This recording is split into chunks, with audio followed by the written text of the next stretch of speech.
Hello, good afternoon, everyone. Thank you for being on time. We're going to go ahead and get started. Now, before we continue with the lecture, let's, recap some of the key things that we did, towards the end of last class. So we were talking about different ways to do scientific inquiry, right? We have what's called the discovery science, and we have something else called the hypothesis-driven science. And we only had time to talk about discovery science on Monday. So let's just summarize what that is in this table right here. Okay, so discovery science is basically making observations. And when you are observing something, you're not changing the system, you're just looking. And you can record your observations. You can use qualitative description, right, using your senses. You can use quantitative measurements for your observations. And so qualitative is more subjective. It depends on the person. But when you do quantitative, because we are using instruments, we're using numbers, those tends to be a little bit more objective. Okay, so each has its own strength. Not everything can be measured necessarily, and some things are better when you are describing it with your senses, right? Like smell, right? Like it's hard to quantify smell in some cases. Right? So regardless, you're going to be observing, you're going to be recording your observations, and then based on your observations, you might be able to come up with some generalization, right? So that is induction, okay, or inductive reasoning. Okay, so this is going from specific, and let me just zoom in a little bit more. Okay, these are going from specific to general. Okay, so identifying trends or common themes in your observations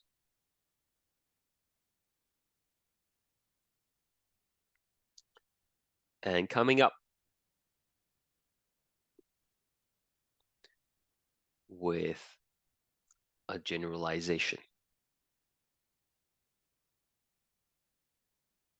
Right? So that's induction from individual cases to broad general statement. All right, so I gave you a few examples in class. I guess I'll just use the same ones that we did in class. So we're like flower contains cells.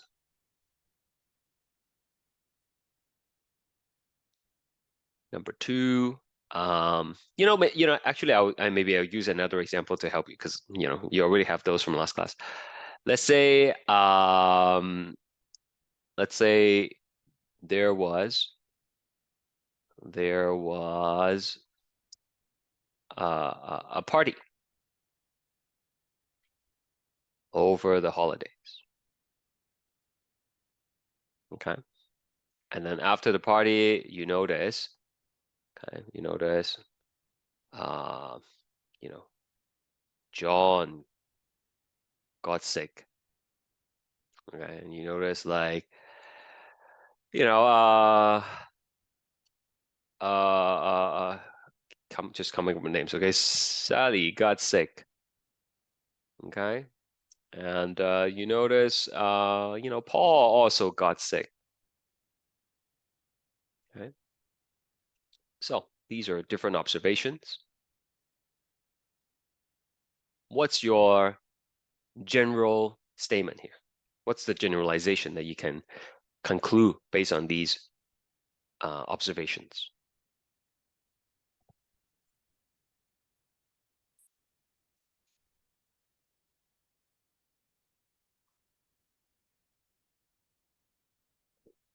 Anybody at all? Maybe because of holiday, that they drink over alcohol or they eat a lot of food. Okay, yeah, that's an interesting comment. Yeah, could be. Yeah, but naturally, I would think that someone was spreading um the flu or something, right? Spreading the illness at the party. Okay. I mean, I didn't really specify what kind of sickness. Okay. If everybody is like, have diarrhea or something, then it's a different conclusion, right? I would say something's wrong with the food, right? Okay. So that's inductive reasoning. Okay. Inductive reasoning. Deduction is the other way around. You're going from generalization to specific. Okay. So you are applying a general statement to a specific case.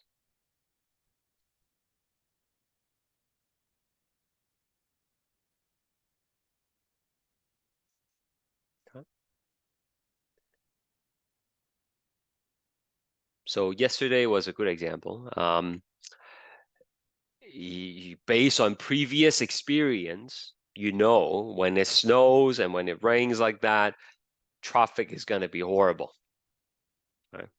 So that's like a general statement, right? Okay. When it snows heavily mixed with rains, there's going to be traffic. That's a general statement. Right? And then to apply to a specific case would be, okay, I saw the forecast is going to be raining tomorrow, it's going to be snowing tomorrow. I better get out of the door earlier to avoid the traffic. Right? So that's like taking a general statement, applying it to a specific case. Okay. So example, traffic will be bad when it snows. Okay. Forecast says it will snow tomorrow. I should leave the house earlier, right? For school, for work, for whatever. Okay, so that's induction and deduction. Any questions before we move on?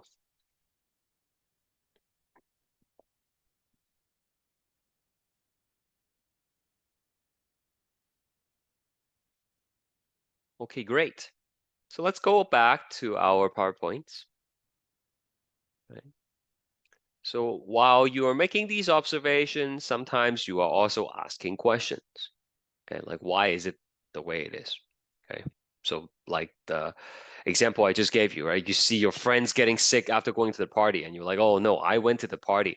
Why were they sick? Right? You might want to investigate more, right? If it turns out they all got COVID, then I would be like, okay, I went to the party as well. I better get tested. Okay, so there is some questioning going on. You're trying to find an explanation for what you are observing. Okay, and then the following steps would involve using what we call like a scientific method to to investigate the situation, to test certain ideas that you might have about your observations. Okay, and this scientific method involves the following steps. Okay, you're going to be making observations, you have some questions about it, and then you're going to make a hypothesis. Okay, we'll talk more about what that is in a bit. You're going to predict some results. You're going to try and do an experiment and then come up with a conclusion. Okay, so that's the order at which you will be doing these steps in. Okay, don't memorize it now. by the end of the class, we will have so many practices and examples that you will have a better understanding of it by then. But let me just give you a brief example of what this looks like in real life. So let's say you want to watch some TV. Okay, you press the on button on the remote, but it is not turning on. Okay, so the observation is that the remote doesn't work. Naturally, we ask, what's wrong with it? Okay, so then you can make a hypothesis. Right? You think about from your previous experience, you have some idea of why this might be the case. Right? So the hypothesis is a tentative answer, is a guess of what might be the problem. Okay, so the batteries are dead. Right? You had this experience before. You're guessing it's probably the battery. Okay? So the prediction is if I replace the batteries, it will work. And you actually go and replace the battery. That's kind of like the experiment. You don't know if it's going to work. You're pretty sure that it will. Okay, but you can never be 100% sure. So you go ahead and replace the battery. Okay, if the remote works, then that means your hypothesis is correct, and then you're done. You solve the problem. But if it doesn't work, then you have to go back and you have to revise your hypothesis. Maybe it's not the battery. Maybe it's something else. Okay, maybe your TV is unplugged or something, right? Some other problem. So this is an oversimplification of the scientific process. Okay, but we even not knowing what that scientific process is, we encounter these situations on a daily basis and we try to solve problem, right? Okay, and now we're just like putting a name to all these steps.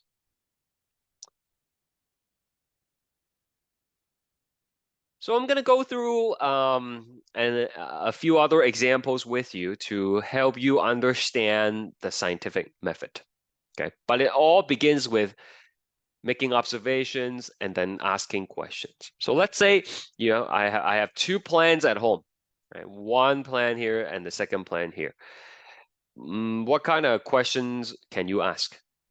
Just looking at two plans, what's the natural question that you might have in your mind? Let's hear it. What do you think?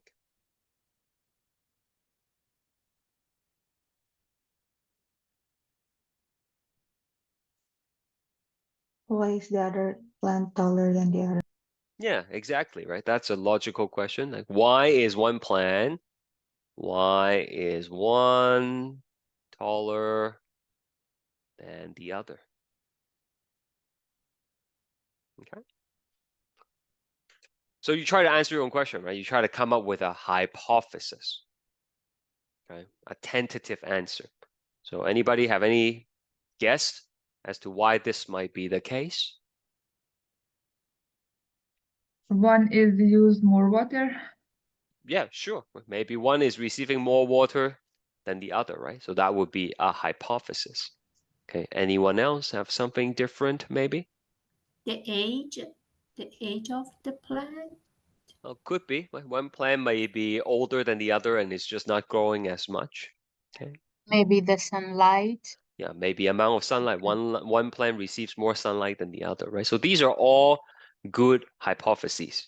Okay. Now, we don't know if you are correct, but that's the whole point. If you already know the correct answer, then we don't have to do an investigation, right? We don't know what the correct answer is. We guess what the answer is, but then we actually have to test them out.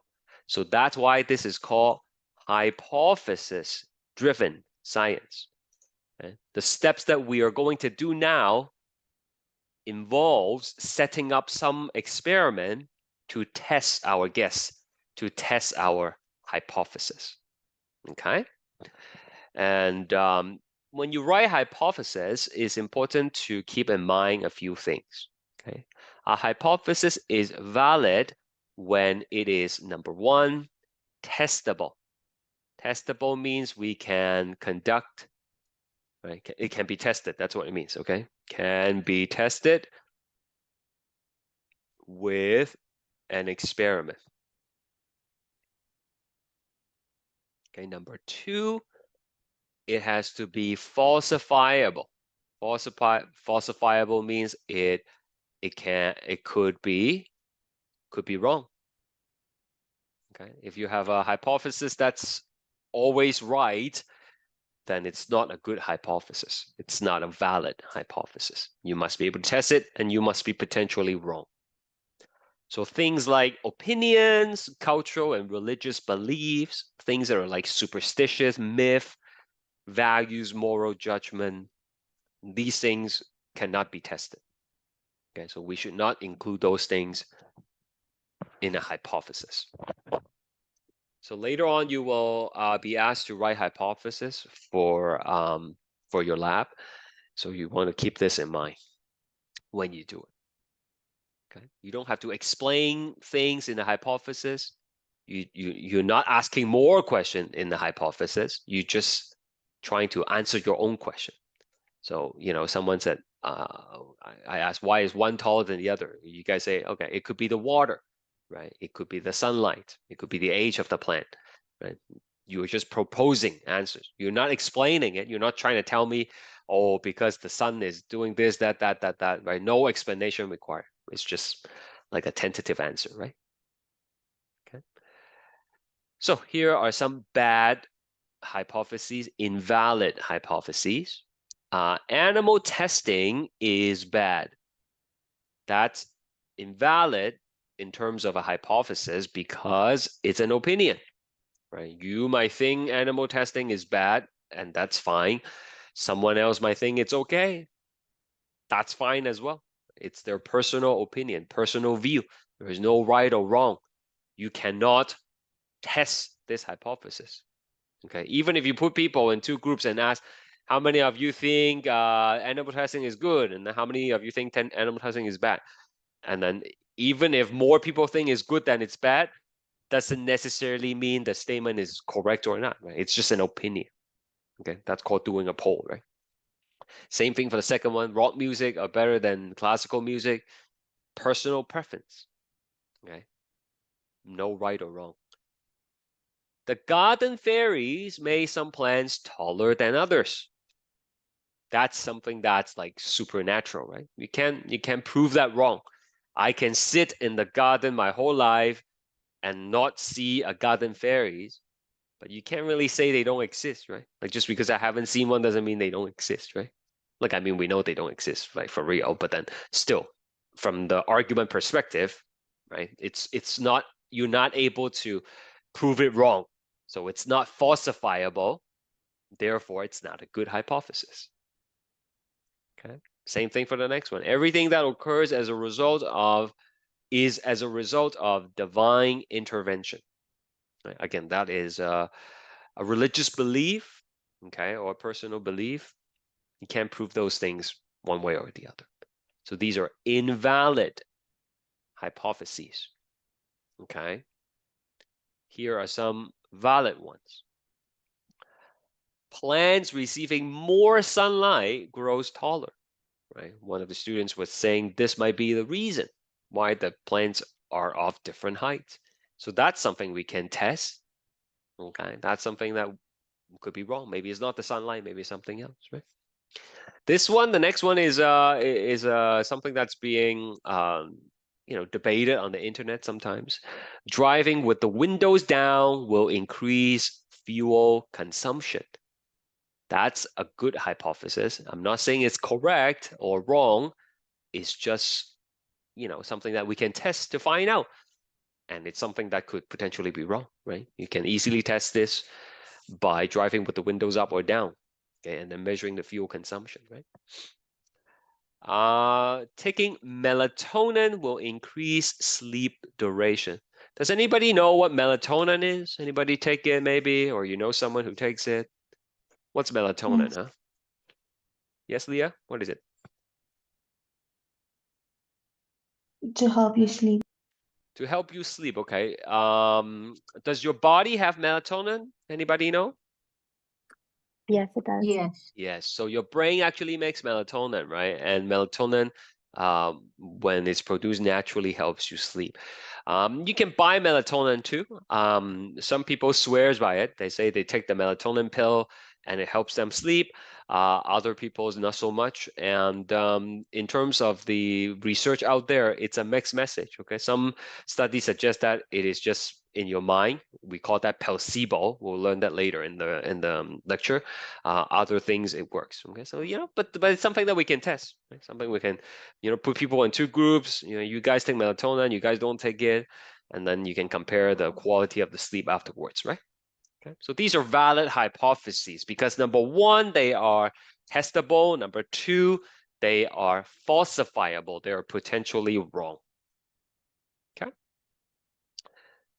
So I'm gonna take a note here for you, okay, to understand how experiments are being designed. All right, so please take out a piece of paper, and we're gonna take some notes. So this is class notes.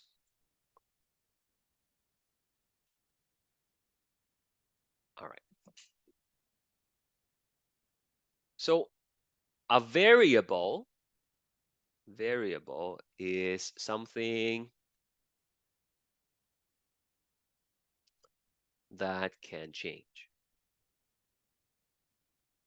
Okay. So many things can change. Okay, let's just consider our plant experiment, right?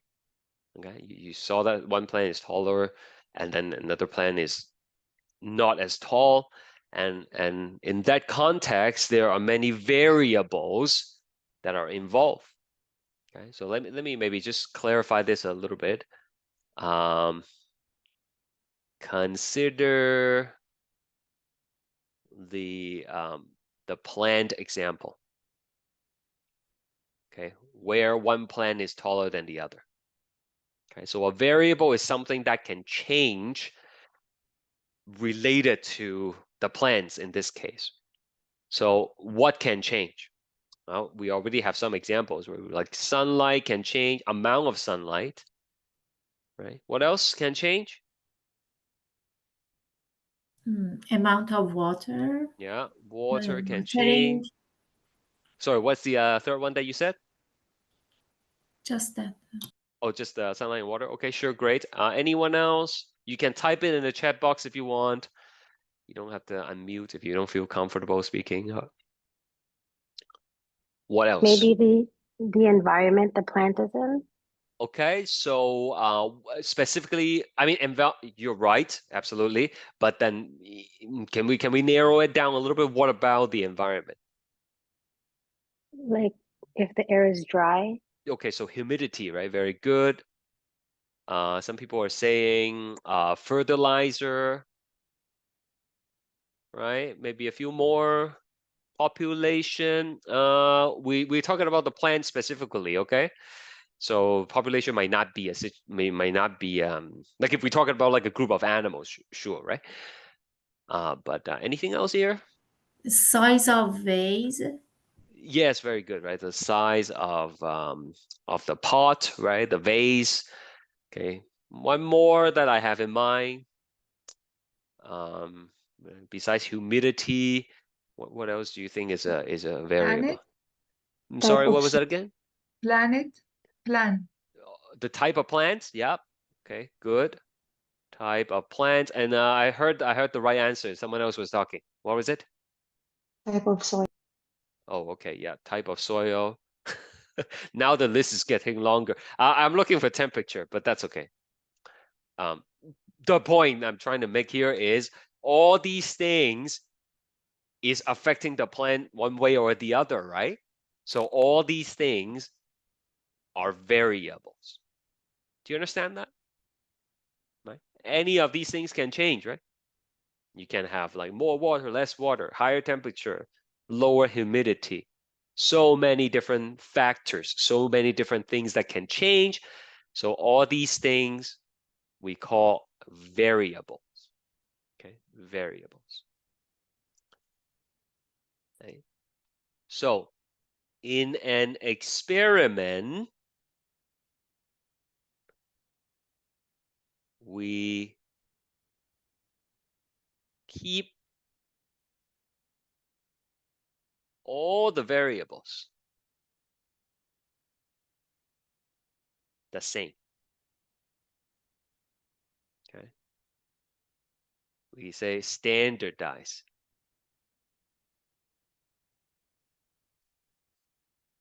Except for two variables. Okay. We keep all the variables the same except for two variables. Right. So one of them is called the independent variable. Okay. Independent variable. What is it? Well, this is the variable that is changed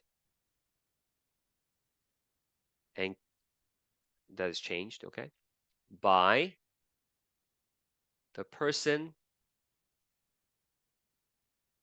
doing the experiment.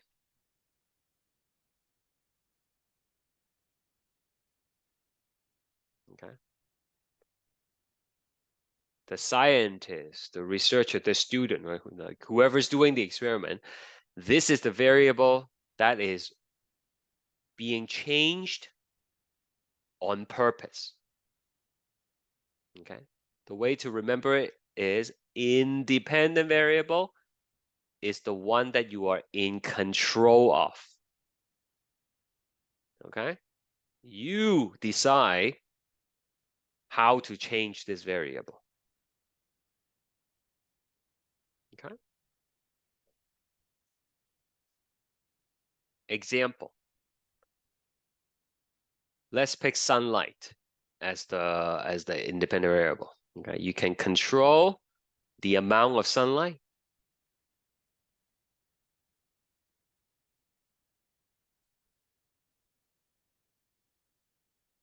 For the plants, right?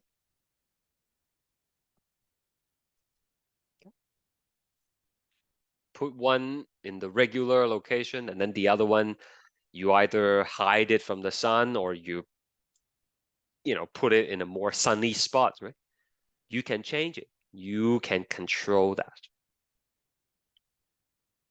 Do we understand this? Any questions?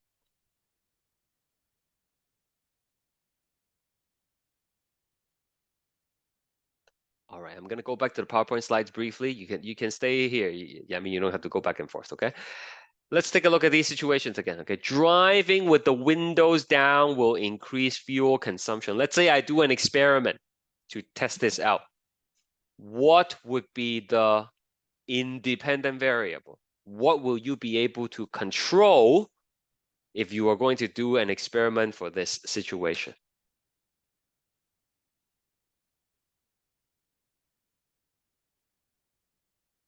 Speed.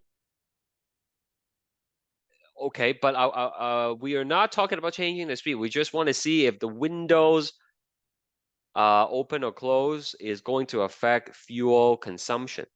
So what's the independent variable? Are you controlling the window or are you controlling the fuel? The window. That's right. So in this case, the independent variable, okay, will be window position. Okay, like is it open or close? Professor, what about the person, the driver? He is Yeah, not. I know what you're talking about, but hold that thought. We'll come back to it and it'll make more sense. Okay. Yeah. But the window, right? Like when you're driving, assuming everything else is the same driver, right? You are controlling whether to keep the window open or closed, right? So that's the independent variable. Okay, one more, the last one. If you're trying to do an experiment to see whether taking melatonin will increase sleep duration or not, what's the independent variable? What are you controlling? The person? Are you okay? What about the person? Melatonin intake. That's right. The melatonin intake Yes. is correct, right? Like you can control, you take melatonin and you don't, okay, or you take more, right? Like how much you take, right? Yeah, or like not at all. So that would be the independent variable. Is that okay, guys? Remember, it's the thing that you control. You are Yes, in Professor. control of. All right. Got it. Thank you. Okay, so that's independent variable. Now the other one is the dependent variable, right? So the dependent variable is the variable that is being observed or measured.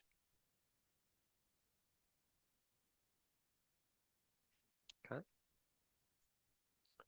So in our plant example, after putting the plant in different amount of sunlight, what are you trying to observe? What are you trying to measure? The height That's of right. the plant. Exactly. Plant height, right? That's not something you can control. That's just something that the plant does, right? But you want to measure if there is a difference between the different groups, right?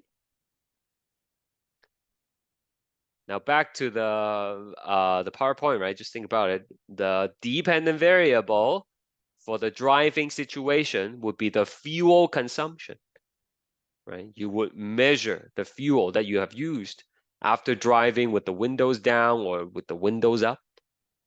And for the melatonin example, the dependent variable would be how long you sleep. Okay? So we have two groups in an experiment. Okay? We have the control group, okay, which is the group that is receiving no modification. Okay? So you would have the plant here. Okay? And this is just like regular amount of sunlight. Okay. And you can define regular yourself. You just leave it at the spot that it was at, okay? And don't touch it. Okay, maybe leave it by the window. Right? So like if the sun comes up, then it gets the regular amount of sunlight. Okay.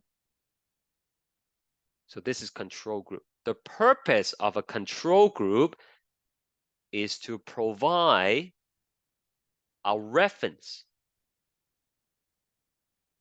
for comparison. Okay. You're like, okay, so that's what it's going to be doing normally. Let's see what happens if it has more sunlight. Let's see what happens if it has less sunlight. Okay, we have to have a control. The control tells you what happens normally. Give me a baseline to compare the situation for. Okay.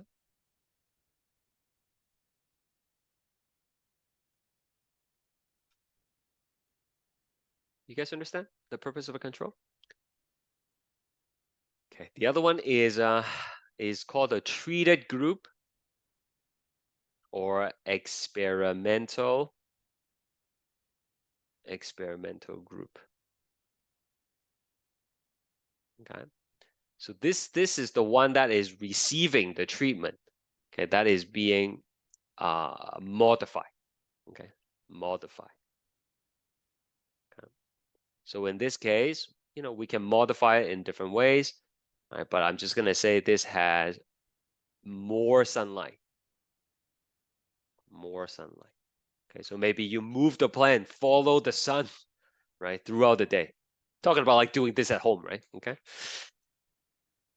So like, you open all the windows and, the sun kind of shifts during the day. So the control group, you just leave it where it was, don't touch it. But then for the treated group, maybe you follow the sun. Okay. But like, don't take it to another room because then you're changing too many things, right? Okay. Just like follow the sun, then it has more sunlight. And then in the end, you can compare them, right? All right. So the purpose, like the goal, I guess we could say the goal of any experiment is to determine if the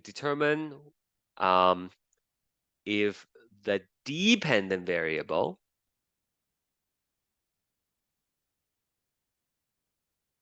is affected by the independent variable.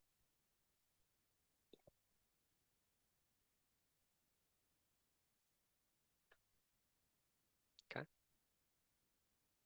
In this case, is the height of the plant going to be affected by the amount of sunlight?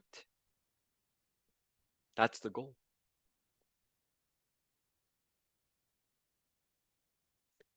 But here's the thing. Let's say one becomes taller than the other afterwards, right? After like, I don't know, a month. Okay, one is taller than the other. How do you know? How do you know it was the sunlight that's causing the difference?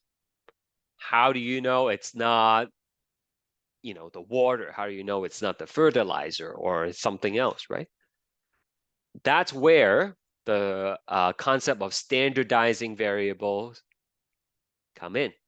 Okay, so let me write this here. Okay, you're gonna have a what's going on here? We're gonna have a set of standardized variables. Okay, which is everything else, which is all the other variables that that exist, but we keep them the same.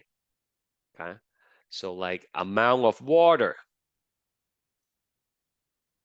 okay, temperature, right, humidity, right, so on and so forth. The same type of plants, right, same pot size. Everything between the control group and the experimental group will be kept the same, except for the independent variable, except for the amount of sunlight. This way, when you do see a difference between the height, you know it was caused by the sunlight and not anything else, because everything else were standardized. Everything else was kept the same between the control group and the experimental group. The only thing that's different between them is the amount of sunlight. So that is the only thing that's contributing to any difference. Okay, so the purpose of standardizing variable is to give you the confidence to say that it's only the sunlight that's causing the difference. It's only the independent variable. Are we together? Yes. Okay, thank Yes. you. Yeah. Now, you have to understand why we need these things, right? Okay, the purpose of the control and the purpose of the standardized variable. Okay. All right, let's go. Let's do another example here. Okay. It was the consider the driving example. Okay. So independent variable, that was the open or close the window, right? And the dependent variable, the one that you'll be observing, measuring, is the fuel consumption. Okay. Now I need a list of standardized variable. Okay. What do we need to keep the same between the testings? Okay, so like you might want to drive with the window open for a couple of days, and then you measure the fuel consumption, and then you do it with the windows closed for a couple of days, and then you measure the fuel consumption. But to give you the confidence, to give you like certainty that any difference is caused by the windows and nothing else, what do we have to keep the same between the two drives? Should be the Speed. distance, I guess, and the same speed. The distance driven, okay, sure. Distance driven. Another one, Rita, you said something. Sorry, I couldn't hear what you're saying. Please come again. Yeah, I say distance. Oh, distance, okay. And was it Fatima that said something else? Or Yeah, like a speed. the speed, okay, yep. So you don't want to be like, let's go highway speed today, and then the other day, going really slow, right? So you want to be consistent speed. And it's not so much the distance that we are sure the distance is important, but I would say the route is also important, right? Okay. If you have one of the like a newer vehicles, they usually have like a meter that tells you the efficiency of your trip, right? And you might notice driving on the highway when it's not traffic jam actually save more fuel than driving at local. What else? What else do we have to standardize? Professor, can we say weather, traffic, or no? Yeah, okay, yeah. So the road condition, okay. Road condition. You probably want to do similar time of the day, so the traffic condition is about the same. Okay, maybe the weather. Vehicle condition. Yeah, okay, so same car, right? Same car. Don't go try a SUV today and then sport car the next day, right? Anything else? Maybe two more. Okay, the rest of the class, type Maybe something. like the amount of fuel that you start with. Yeah, sure. Maybe you want to start with a full tank every time. Okay. Because sometimes maybe the less fuel in the tank, maybe that affects the efficiency too, right? Starting fuel, maybe. Okay. One more, And maybe. the driver. The the driver, driver. that's right, exactly right. Same driver. Okay. Because some people are more aggressive than others when it comes to driving behavior, right? Okay, so all these things kept standardized. Everything is the same. Okay. So when you do your experiment and then you see, oh, you actually use more fuel when the window is closed, then you know it was because of the window, nothing else, right? Or maybe it's the other way around. Does anyone have any questions before I move on?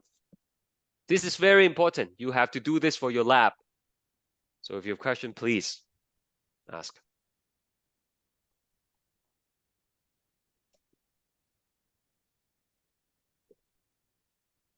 All right, fantastic. So, this is just the experimental setup. Right? You can actually make it more precise, right? Instead of using sunlight, you can use those artificial light, maybe those indoor plant lights, right? The purple ones. Right? So you put one, give them 6 hours, and the other one, you give them 12 hours. Okay, so like that's more control than following the sun, right? Okay, but regardless, one is going to be the control for reference, and then the other is going to be the experimental group. Okay, you have to have a control. If you just have one plan, like it looks like it grew taller, but then like you don't know, you don't have anything to compare to, right? It just give you a side story to help you understand this more. My daughter, when she was younger, she fell and then hit her nose. Okay, so there was a scar on her nose. like a pretty obvious one. Okay, so then parents would kind of get concerned, right? What if she grew up with a scar, right? So my wife found this thing online. It's like this cream that you can put on scars, and then it's gonna go away. Okay, so then whatever, we bought the cream, and then we use it, and then after 6 months the scar was gone, and then my wife was like, oh, good thing we got the cream, and the scar is gone now. And then I said to her, I was like, you know what? We actually don't know if it was the cream or not, right? Maybe if you don't put the cream on, it would have got better on its own and disappear after 6 months, right? Like there's no control, right? So sometimes people say snake oil, right? Like it's fake stuff. Like it would have been fine even if you don't put it on, right? And that illustrates the importance of a control, right? So my wife also she's a healthcare worker, so she knows about these science stuff, and then she didn't like my remarks, and she was like, you know what, we should do an experiment. Okay, maybe we should make 2 cuts, right, on my arm, and then we'll put the ointment on one and not the other, and then see if the scar disappears. Then we'll have a control, right? So it's just, of course, jokingly, nobody would do that deliberately. But again, that illustrates the importance of having a reference to compare the results to. Otherwise, we can't be sure. Okay, so this is a bunch of standardized variable, right, that we had, okay, and you guys gave it to me, which was very good.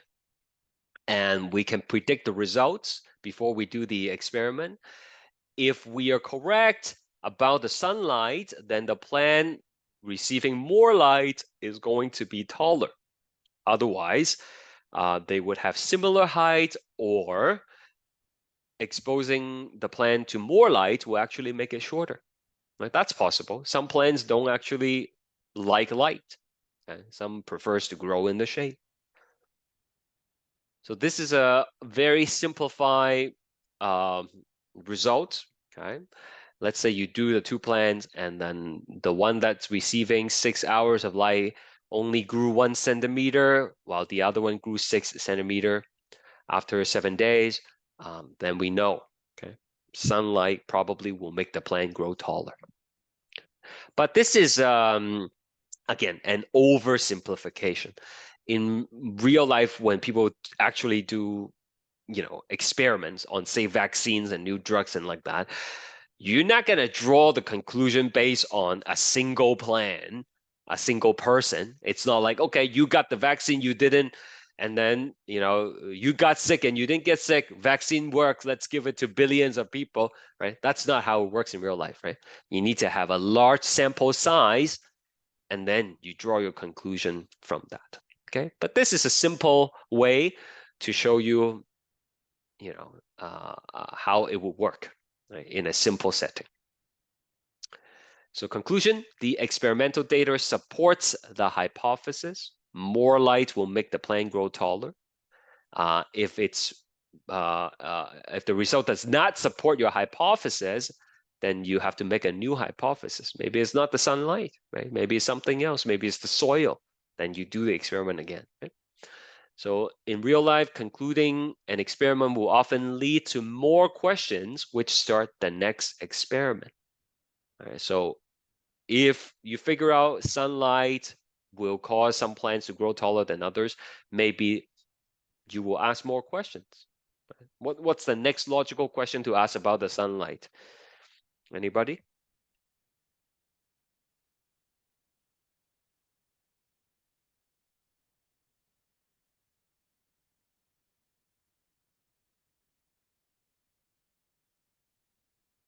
No? Okay, that's fine.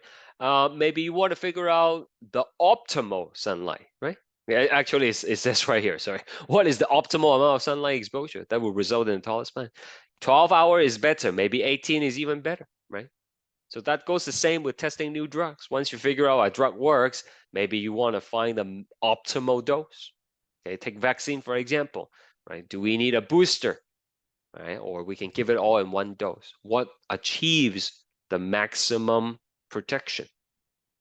Okay, so let's do a poll question.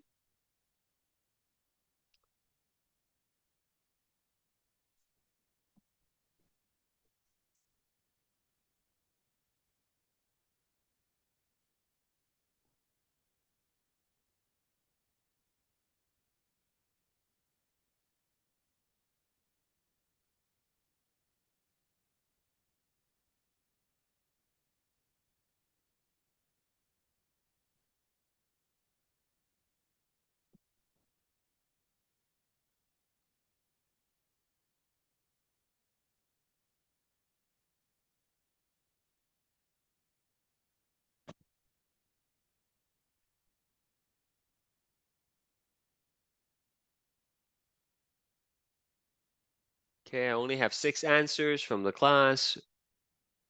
Anyone else before I close the poll?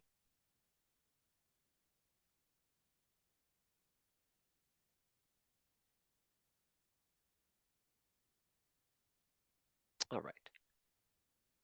Most people got it right. The correct answer is hypothesis.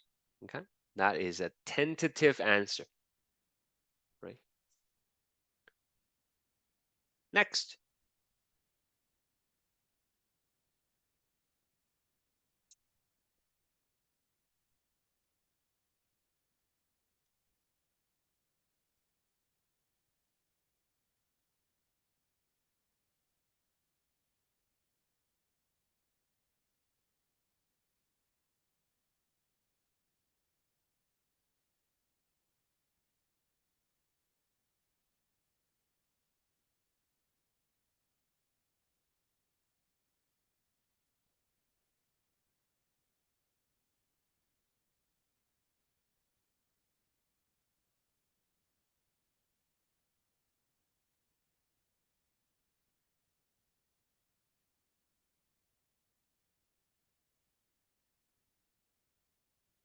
Okay, thank you for those who participated.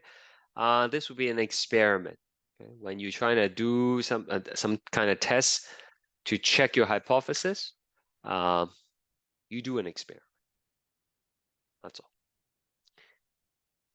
Right. So the scientific method. We went through several examples now, and we know the steps, right? The hypothesis, the testing, and setting up the experiment with the variables. So who came up with this model of running an experiment, right? Who came up with the concept of scientific method?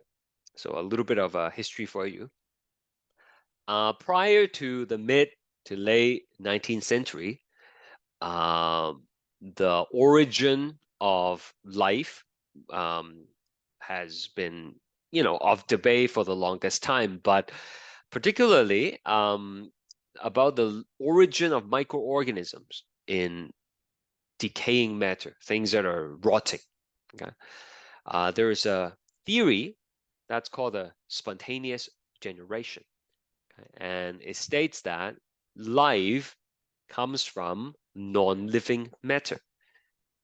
Because if you leave a piece of meat outside, that's what this is, a piece of meat. If you leave it outside on a hot summer day, come back to it maybe a couple days later, you will notice flies and maggots are like teeming around the meat. Okay, so some people believed at the time that the maggots and ultimately the flies came from the rotting meat. Okay, spontaneous generations. Others support the idea that the microbes actually came from airborne stuff that lands on the food and it turns the food bad, and that attracts the fly and the maggots. Okay, I hope we know that is the real reason. Okay, but people at the time, they didn't know. Okay, so there's this debate, okay, about whether spontaneous generation is true or not. And it's not without merit. Okay, people who believe in spontaneous generations actually have some evidence to back their claim. People would see fishes sometimes raining from the sky, and they would take that as an evidence that say, fish which is alive, see, it's coming from the sky. Sky is not living, right? Spontaneous generation. Okay? And that actually is a phenomena that can still be observed in real life and in modern days. Okay, so these are just some newspaper clippings that I got from Google search. Okay, January 4th, 2022, Texas witnesses a rare weather phenomenon as fish rain down from sky. And then there are some more in Mexico, 2017. Right? So these things happen even in modern days. Okay, it's for real. Does anybody know why the fish would be raining down from the sky? Anybody read anything about this before? Professor, this is Dave. I did not hear about that. sorry, I This is couldn't. real, the fish rain. Yeah, this is real. This is real. Yeah, this happens. Okay, this is a natural Interesting. phenomenon. But Very interesting. does anybody know why though? Anyone heard of this before? No. No. Doesn't have to be fish. Sometimes it's like frogs and stuff like that too. Okay, weird things raining from the sky, free food, right? Okay, Not real. Don't think it is. you don't think it's real? I don't No. think so. No, it is. It's real. I'm not kidding. This is true. Okay. If you do a Google search, I promise you this happens. Okay. But before you get too mystified by it, okay, this is the reason. Okay. Usually these are places that are near the coast. Okay.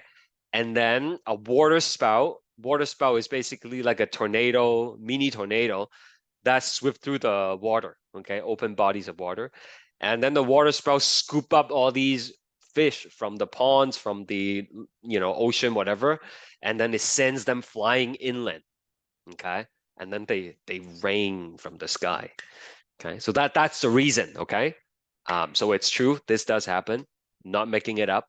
But in the past, people don't study like they're not meteorologists necessarily, right? They don't understand weather pattern and things like that. So they take it at face value. They're like, oh, it's raining from the sky, right? Spontaneous generations. All right. So there are reasons to believe it is true, the spontaneous generations, and then there are arguments that would say otherwise. And so there is this guy. His name was Francesco Redi. Okay, so in the 1600s, he wanted to test the hypothesis of spontaneous generation. Okay. And so he came up with a way to make observations, ask questions, formulate hypotheses, and designing experiments, which ultimately is the basis of scientific method. Okay, so I'm gonna go through his experiment with you.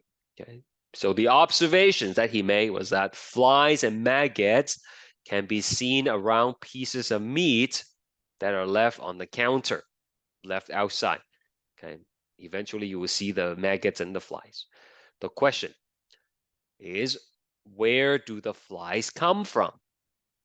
Is the rotting meat transformed into the flies? Right? If it is, then spontaneous generation is true. If it's not, then it's not true. Okay, so then he go ahead and make a hypothesis. Only flies can make flies. Rotting meat cannot be transformed into flies. That was his hypothesis. And now he has to go test it out. All right, so let's take a note on his experiment. Okay, so this is Redi's experiment on spontaneous generation. Okay. So this is what he did. He had 3 groups. Okay. He had one jar that has no cover, and then he just put a piece of meat in there. Okay, so that's meat. And this is a jar with no lid. A jar with no lid. And then he has another group, another jar. Also put a piece of meat in it. And this one has a mesh on top. Okay. Jar with a mesh cover. And then he had a third jar. Okay. This one is going to be sealed. Okay. I don't think they have saran wrap back then, but you know, he probably sealed it with some kind of solid covering, okay? So jar with sealed lid. And let's not forget about the meat. All right. So tell me, which one is the control? Is it 1, 2, or 3? Which one is the control of the experiment?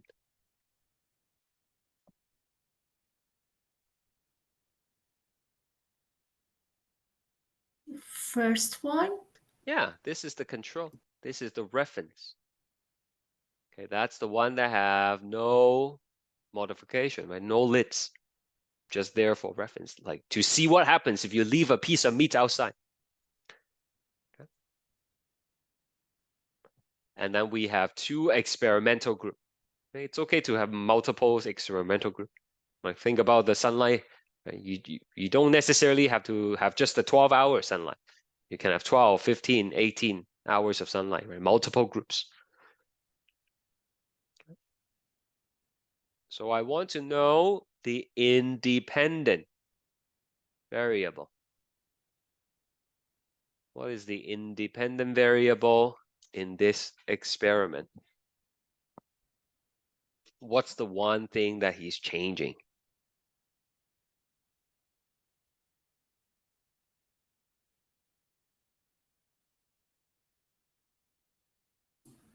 Putting lead or mesh. That's right. So type of covering, right? Is it no cover? Is it, you know, mesh cover, or is it like a tie seal? What was he trying to observe and measure? What is the dependent variable? The existence of spontaneous generation. Yeah, sure, right? So presence of maggots, right? And flies. That's what he's trying to see.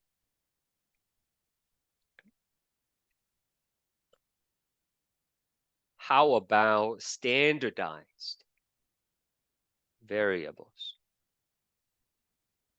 What does he have to keep consistent between all 3 groups? The number of maggots in a tin. Meat, and then Is- the Okay, one thing at a time. What was the first one again, please? Didn't quite catch that. The number of maggots in the tin. The number of maggots in the jar, but he's not putting maggots in there, right? Is he? and the meat first Oh, for it's, yeah. 3 of them. Sorry, what was that again? The meat? The meat. What about the meat? The meat he put for 3 of them. Okay, so like And the type of the meat, right? Yeah. Type of meat, right? Location. Size. Yep. Okay, very good. Let me just finish the meat thing first. Size of the meat, age of the meat. You want to use the same cut, right? You don't want to put like an old piece of meat and a new piece of meat in there, right? Sorry, what was it again? There was something else that was good. I forgot what it was, but I heard it. Location. Okay, location of the jar. Yes. Okay, what else? Temperature. Temperature, yep. If you keep them in the same location, temperature would probably be the same, but good. Okay, maybe 1 or 2 more.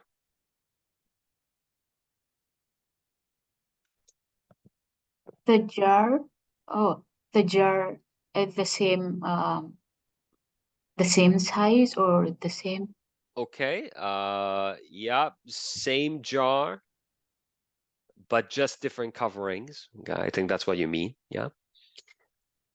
And time left outside, right? You want to leave them all out for a week, 2 weeks, whatever it is. All right. So that's what he did. So let's see what the results were. I mean, I think you already know what to expect, but let's talk about it. So for the first jar, right, there were maggots crawling on the meat, and there were flies buzzing around after, I don't know, after a week or something. Okay, so that's the reference. That's the expected outcome. Of course, there's going to be flies and maggots, right?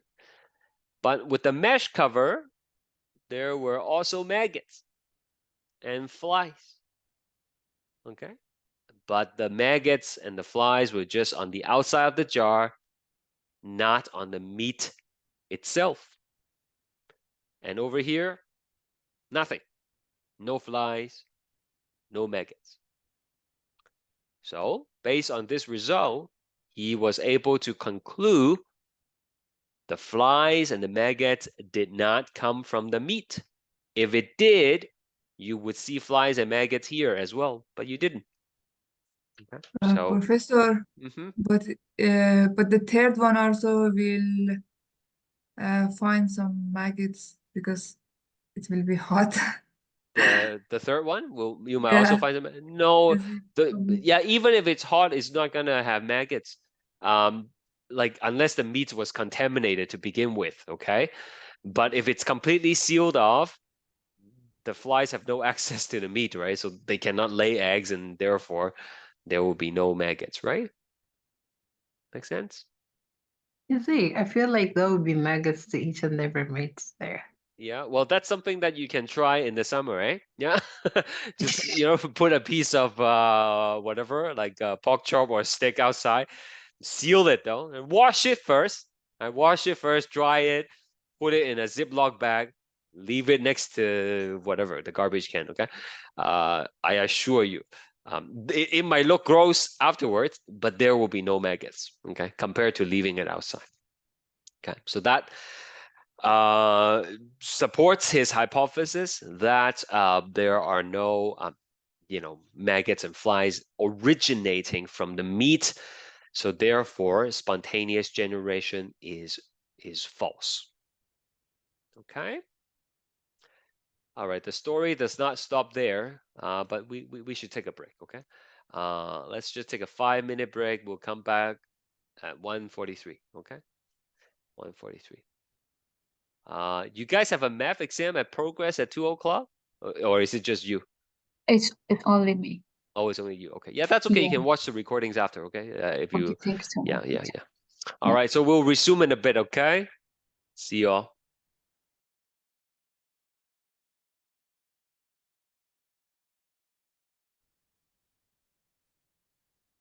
Okay, let's keep going.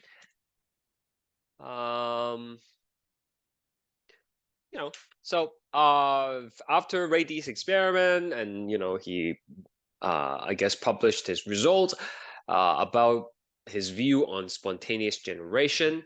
Some people was like, oh, okay, I guess it's not true, but not everybody was convinced.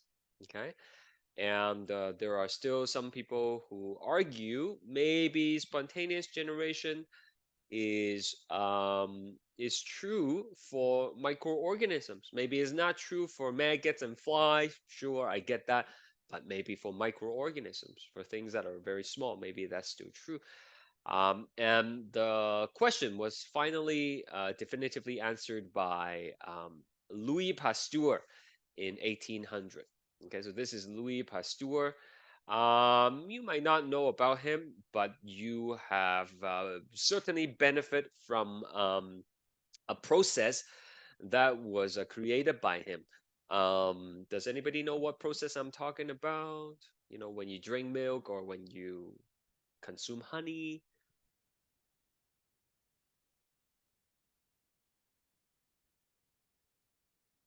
It says on your milk, right, and honey that the product has been something.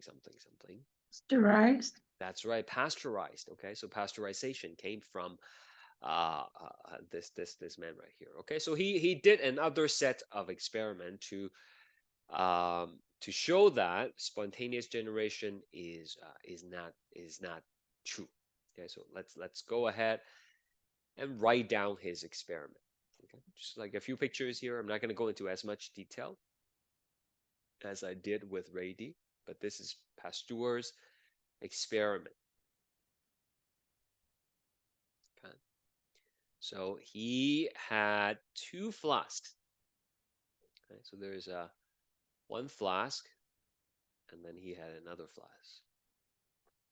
Okay, these are called like boiling flasks. And he put some broth in there. They put some broth right here.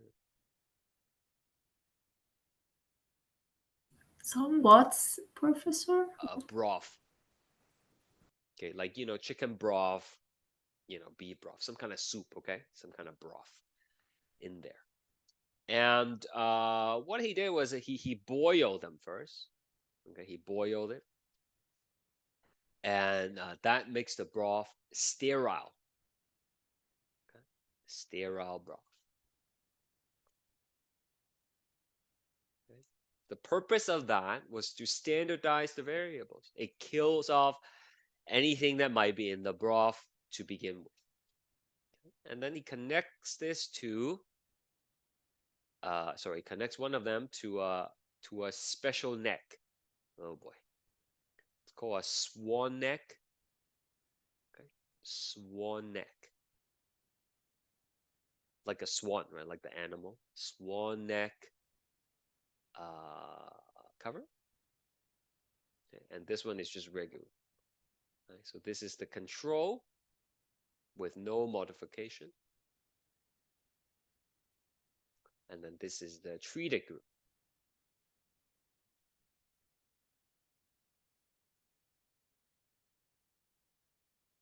Okay. So remember, these were boiled beforehand. Right? So anything that was alive is now dead. And then he just left these 2 flasks out in the open. And then he came back to observe them later on, maybe after a week or so. Okay. So what he noticed was microorganisms were growing in here. Okay. So there are microorganisms.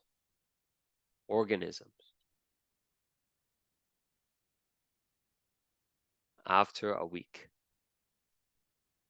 in the control group, but not the treated group. Okay. So that shows it was the airborne microbe that has fallen into the flask because it's open to the air, right? So like these microbes that are carried by the dust or something, they fall into the flask and then they multiply in the broth. But the swan neck here, like there might be microbes here, but they fall down here. Okay. They're not going to be able to climb uphill. Okay. So they just stay in the neck here, and they never made it to the broth. So the broth remains sterile after after a week.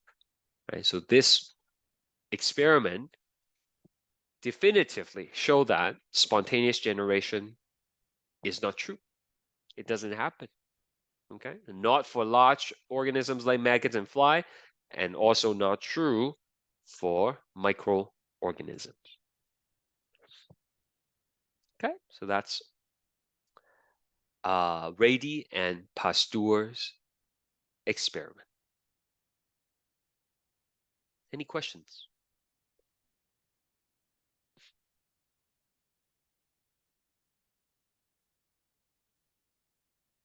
All right. Let's do a poll question.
Okay, anyone else before I close the poll?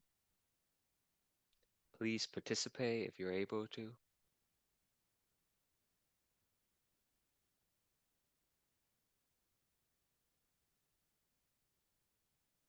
All right. So the independent variable is the one that he's changing. That's the one that he's controlling, right? And that will be the type of flask. Is it the open top flask or is it the one with the swan neck, right? So that's the independent variable. It's not the broth used. The broth is the same broth in both cases. They boil them both.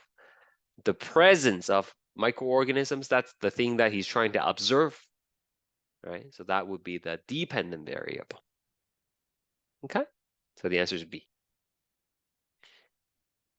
Okay, we don't really have time to do this. I mean, you can think about this when you're studying. Right? The internet claims that watering your plants with microwaved water will kill your plants, and usually they would have pictures to prove it to you, right? Okay, they will show that. Okay, day one, we have 2 plants, similar plant here, and this one's gonna be receiving microwave water.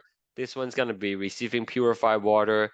And at day 9, you can see the one with the microwave water died. Okay. So this is supposed to scare people and say, you see, microwave is dangerous. If it can kill the plant, it probably will be harmful to your body. All right. So do you think this is true? Anybody? You know, what do you think? Let's do a poll. If you think this is true, please choose A. If you think this is probably fake, please choose B. Okay, what do you think? Okay, is microwave water? Like, I want to clarify, I'm not talking about like, you know, you microwave the water for 5 minutes and then you pour it into the plant, right? Like, that's of course going to kill your plant because it's like boiling hot, right? We're talking about after cooling it back down and then you use it to water your plants, right? Like, do you think it's harmful to your plants?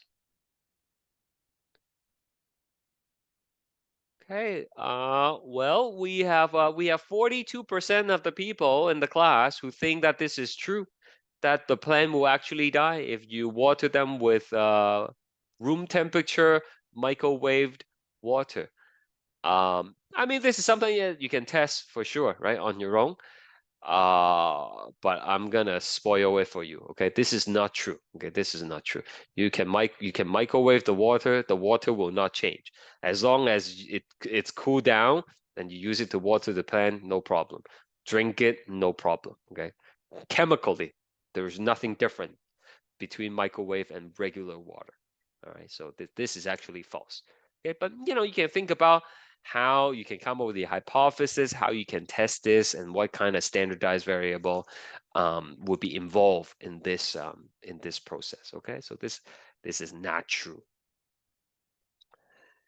All right, we're gonna move on to something else here, and that is experiments involving human testing, right? Involving human subjects. Right? So it's more complicated when you deal with humans. Okay, they're not like plants. Okay, it's not like you can move them around and force them to stay in one spot, right? There are a lot of variability when it comes to humans. Okay, and when you design an experiment that involves human, it needs to follow certain ethic guidelines.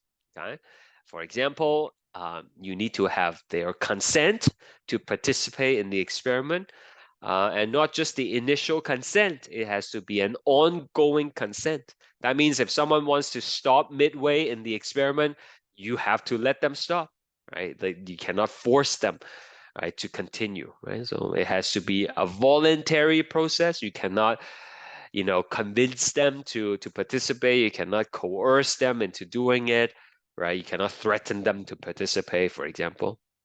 And the experiment should have some kind of safeguard to protect them from physical and mental harm, like reasonable safeguard.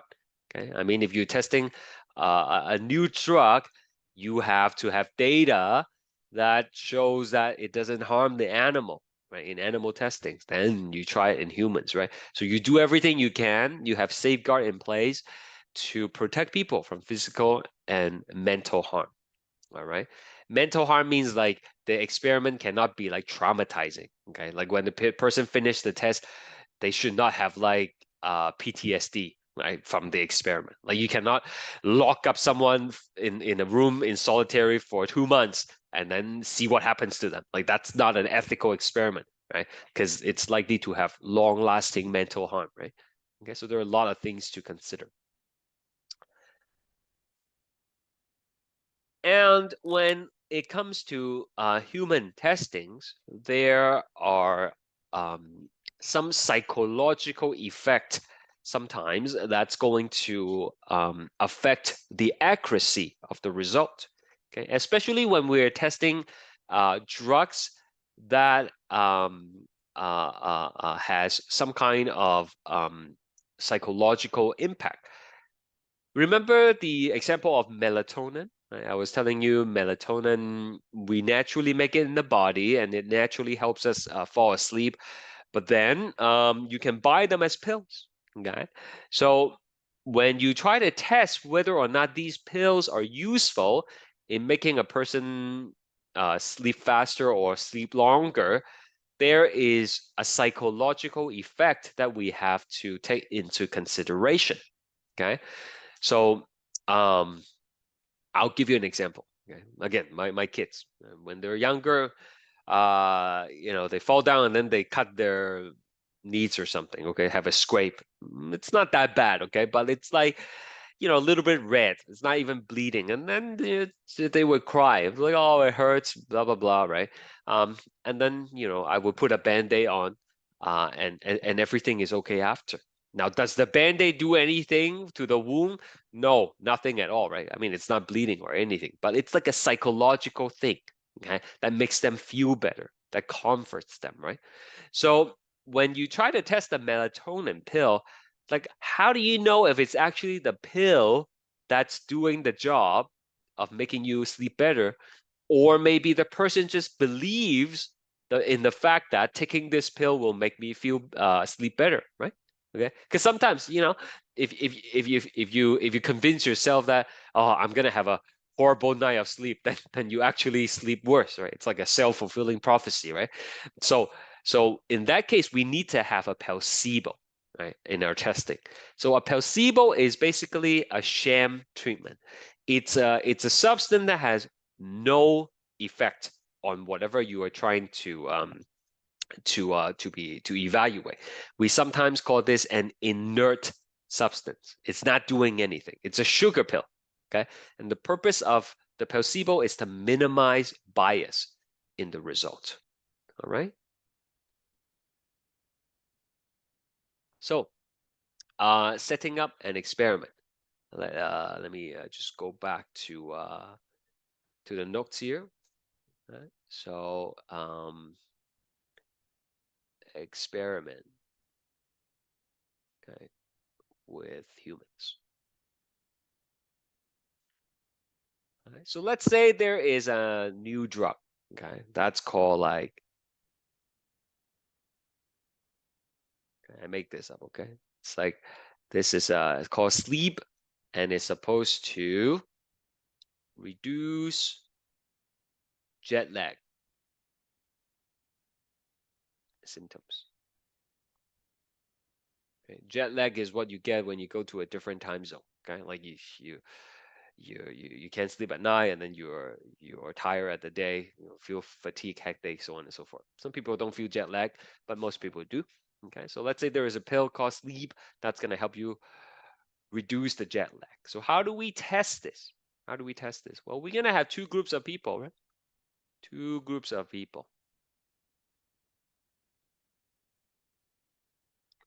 Okay. Maybe more, okay? Like maybe each person here represent 10 people. So that's a group, okay? And we're going to call this the control group. Okay, so the control group, it depends what you're testing. Sometimes the control group receives no treatment, or receives placebo. Okay. You give them something and you say, okay, take this. Right? They don't know what they're taking. They don't know if they're taking the placebo or the actual drug. Okay. And there's like, hey, this is gonna help you reduce jet lag. Okay, take it. Right? So they take it, and then we can see what happens in the end, right? And then we're gonna have another group here. We're gonna have another group. Okay, these are the people who will be taking the drug. So that's the treated group.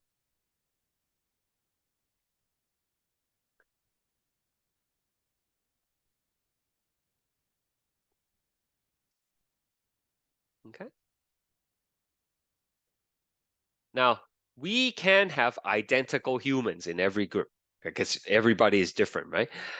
But we try to keep it consistent. So let's go through some standardized variables again. Okay, help me out here. What can we keep consistent between the two groups? The same age, Yeah, you want them to be similar age group, right? What else? gender or no? Gender, yeah. Right, so same ratio of gender in each case. Anyone else? The time, What about the time? for example, when experimenting the two groups, implement the experiment in the same time. Right. Okay. So same- so parallel, right? They should be doing it, side by side, the two groups, right? Yeah, yeah. Okay, time-wise, yeah. Anyone else? Type it in the chat if you want. Okay, please try to participate. It's a way for me to see if you guys actually understand this. Number of people. Number of people, yeah, okay. So similar sample size, like number of people in the group. Maybe a Is few more. it? What's that? Sorry. Now, I was just talking of the number of people because I think the treatment won't matter whether the number is big or the number is small. We're just looking at what's gonna happen. That's right. So like maybe 100 people per group. Very good. So the same health condition. Yeah, very good, right? Health condition, right? Okay, maybe they all came back from the same time zone as well, right? Okay, so that the jet lag condition is about the same. Okay, so that's how you set up the experiment. Now, there are different results, and I'm gonna show you how to interpret them. Okay, so let's go back to the PowerPoint here. I'm gonna skip a few slides for now. I'm gonna come back to these, but I want to go and talk about how to interpret the results. So this is the effect of the pill on jet lag symptoms. Right? On the y-axis, we have the percent of individual reporting jet lag symptoms. Okay, the y-axis is the dependent variable. Okay, that's where it goes if you need to plot your data. And in your lab, you will have to plot your data, okay? So make sure you know the y-axis, the vertical one, that's the dependent variable, and this would be the independent variable, okay? So we have two groups. We have the control, receiving the placebo, and we have the treatment, okay? So you can see the people who receive the placebo, the pill that does nothing, right?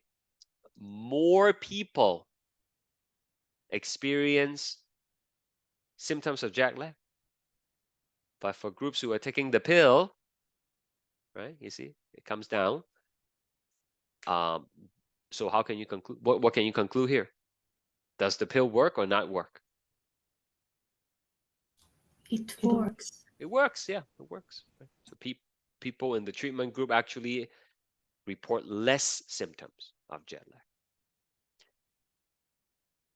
Now, if the results look like this, right, then it shows that the pill actually does not work. Because look, people who are taking the placebo, the pill that was supposed to do nothing, they also felt better, right? So if you see the results like this, not only does it tell you that the pill doesn't work, it also tells you that the jet lag stuff is mostly psychological. It's like the Band-Aid for my daughter. The Band-Aid is not doing anything. But like the fact that we're putting a Band-Aid on makes her feel better. The fact that these people in the control group is taking something, psychologically, it makes them feel better, right? And so they sleep better. All right, so that's why we have to have a control, right? If we don't have the control, and we just see this, we don't actually know if it's the pill that's doing the work or if it's just like a psychological effect. Do you understand why we need to have a control, a placebo? Yeah. Now, I also need you to understand, we don't always need to have like a minimized, like it's not always for minimizing bias, okay? Sometimes a placebo is just to provide a reference, okay? Like if we are actually testing, say, vaccines, okay, we're testing the effectiveness of vaccine, there's no psychological effect in that regard, right? It's not like jet lag symptoms or like, you know, sleeping quality. The vaccine either will protect you or not protect you. You cannot just, you know, will your way through an infection. It's not like, oh, I believe I'm gonna beat the flu, and then you end up not getting it, right? That doesn't work, right? So in that context, the placebo is just, it's everything that's in the real vaccine except for the active ingredient, okay? You guys heard about RNA vaccine, right, by now, right? People probably didn't know what RNA vaccines were before the pandemic, but, you know, most people heard of the RNA vaccine. If you don't know how that works, that's okay, we'll learn about it. But in an mRNA vaccine, the mRNA is the active ingredient. So the control group, the placebo, would be all the same ingredient as the actual vaccine minus the mRNA. It's everything but the active ingredient. All right. So in that case, the placebo is just providing a reference to compare to. Right? It's not trying to eliminate psychological effect or anything like that. Okay. Now I want to show you other uses of placebo. Okay. This is not related to experiment. Okay.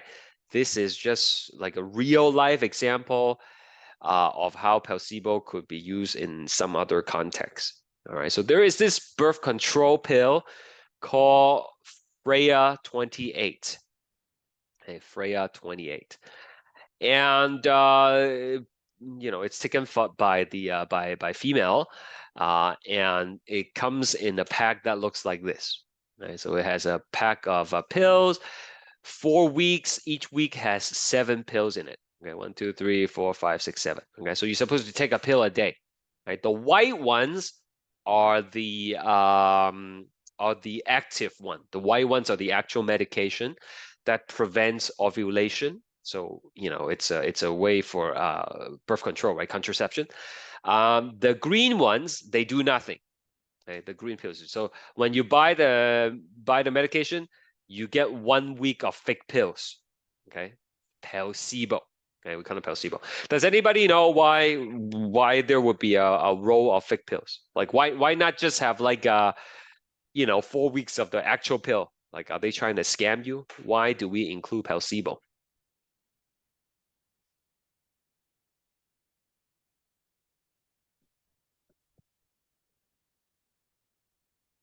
Yeah, exactly, right? Jocelyn said, for the menstrual cycle. So for people who want to, have the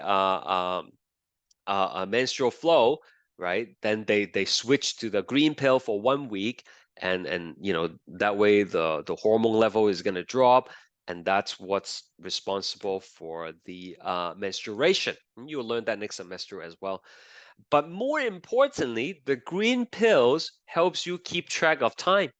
Okay, so you take the green pill every day, and then by the end of the last green pill, you're like, okay, the cycle is finished. I should start my next pack, and then you take the white pills again. Okay, so it's for keeping track of time as well as for, menstruation. So that's the background information. But this company that makes the Freya 28, somebody made a mistake. This was like 10 years ago, okay, 2013. Someone made a mistake at the plant, okay, of the that makes this a pill. They switched the pills. Okay, so instead of having 3 white pills and 1 row of green pills, they have 3 weeks of placebo and 1 week of the actual medication. And if you're new to the product and you're not aware of what pill does what, then you would think that's normal, and then you would start taking the green pills for 3 weeks, thinking you have the contraception when you actually don't, because the green pill is doing nothing, right? Okay, so this was a disaster. They quickly sent out like a recall, and they are telling people to go on backup contraception if they have taken the green pills, thinking that it was the active ingredient. All right. Now, in an experiment, we also don't want to tell the person whether they are receiving the placebo or not. Okay. After all, it defeats the whole purpose of having a placebo. If you tell them, yeah, you're going to be receiving the placebo, then that doesn't minimize the bias, right? Okay. You don't want them to know. You just tell them, hey, here's a pill, then help you with a jet lag, and then they take it. And then just, let them think whatever they want. Okay? And then afterwards, you evaluate the effect, right? Okay. But the gold standard in doing experiment is what we call like a double-blind experiment. In a double-blind experiment, the person receiving the treatment does not know whether it's placebo or the actual drug. And the person who's administering the treatment, the person who's doing the experiment, right, the doctors, the researchers, they also don't know. Okay, so people have biases, especially if we're talking about big pharmaceutical companies, right? They sometimes have conflict of interest. They want the drug to work.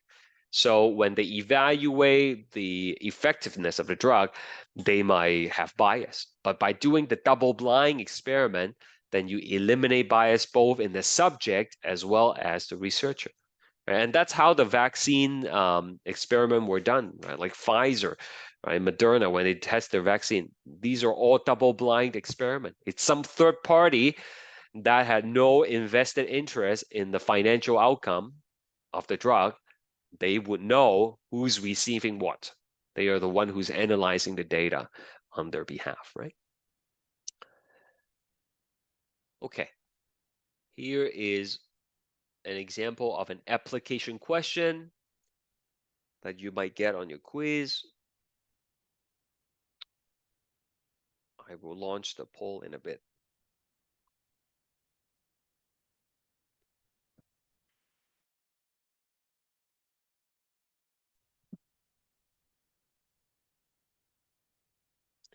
When is the quiz?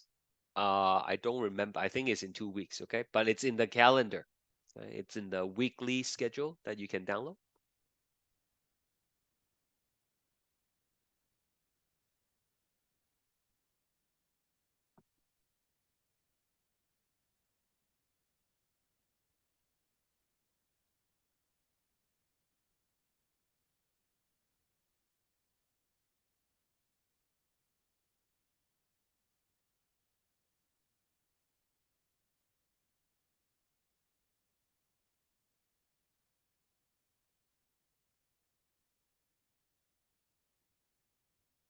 Saline is just salt, okay? Salt solution.